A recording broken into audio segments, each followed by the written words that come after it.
হাতে দুইটা ডিভাইস আসতেছে, দুইটাই বর্তমান সময়ে খুবই ডিমান্ডেবল।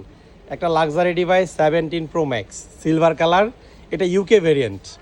আরেকটা মিড বাজেটে জনপ্রিয় একটা ডিভাইস, এটা হচ্ছে রেডমি টার্বো 4 প্রো। যারা মিড বাজেটে ফোন খোঁজেন, এটা কিন্তু তুমুল জনপ্রিয়। এই ফোনটা অনেক bigger battery, bigger performance, processor ভালো, সব দিক থেকে জোস একটা, এই জন্য আপনি এটা নেন। এটা আমরা রাখতেছি, এটা বিক্রি করতে আসেন ভাইয়েরা।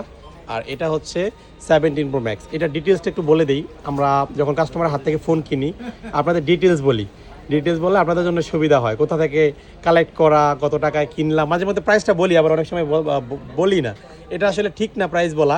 তারপরে মাঝে মধ্যে কৌতূহলবশত আপনাদের মজার ছলে বলে দিই। যাই হোক, এটা 41 বার চার্জ করা হয়েছে, ফেব্রুয়ারি 26-এ ওপেন করা, মানে 100 ব্যাটারি হেলথ। তো এটা আমরা কিনতেছি, ওভারঅল নতুন বললেই চলে, নতুনের মতোই কন্ডিশন। যারা সাদা কালার 17 প্রো ম্যাক্স কিনতে যাচ্ছেন, এটার সাথে বক্স কেবল দুইটাই পেয়ে যাবেন। আর ফিজিক্যাল সিম আছে, কিন্তু ইউকে ভ্যারিয়েন্টে ফিজিক্যাল সিম থাকে। আর ওভারঅল সব কিছুই ভালো ফোনটার, সব দিক দেখে মানে কোনো ডেন্ট স্ক্রেচও নাই। যারা অলমোস্ট ব্র্যান্ড নিউ কন্ডিশনের ডিভাইস খুঁজতেছেন, এই ফোনটা অবশ্যই মিস করা যাবে না। আমরা কিন্তু মাত্র ডিল করতেছি। ফোনটা হচ্ছে দেশের বাইরে থেকে আসছে না ভাই? কোন দেশ থেকে? লন্ডন থেকে না? আচ্ছা, ওভারঅল স্যাটিসফাই, মানে সব ঠিকঠাক। আপনি সেল করতেছেন কেন? আমার দরকার ইমার্জেন্সি এই জন্য। ও, ক্যাশের জন্য না? আচ্ছা আচ্ছা, আবার অ্যাপেল ইউজ করবেন নাকি অন্য কোনো ফোন না, নেবেন? 18 আসলে 18 নেব। ওরে বাবা, তাহলে গ্যাজেট পেন থেকে নিয়েন।